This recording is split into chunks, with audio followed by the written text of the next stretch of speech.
চালানোর ব্যবস্থা করো। মেয়েটার হার্টে একটা ফুটো ধরা পড়েছে। কি বলেন? তার উপর কিউট নিউমোনিয়া। এটার অবস্থা তো খুবই খারাপ, আর লাংসও তো সিভিয়ারলি এফেক্টেড। না, আগে কোথাও চিকিৎসা করেননি? ওর তো জন্ম থেকে হার্টে ফুটো। আচ্ছা, জঙ্গলিকে এখনই আনার ব্যবস্থা করেন, না হলে ওর অবস্থা আরো খারাপের দিকে যাবে। আসবে সে এই অবস্থার মধ্যেও জঙ্গলি জঙ্গলি বলছে, জঙ্গলির কথা বলছে, জনির কথা বলছে। কে এই জনি? ছোট্ট একটা বাচ্চা, তার তো বাবা মাকে ডাকার কথা, কিন্তু না ডেকে জনিকে ডাকছে কেন?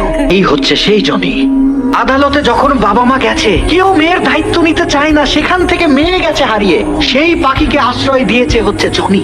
বুকে আগলে রেখেছে, নিজের সবটুকু দিয়ে বাঁচতে চেয়েছে, দুজনে মিলে একটি নতুন পৃথিবী করতে চেয়েছে। সেই জনিকে সারাফাত চৌধুরী এই মুহূর্তে আদালতে তুলেছে ওই পাখিকেই অপহরণের মিথ্যে মামলা দিয়ে।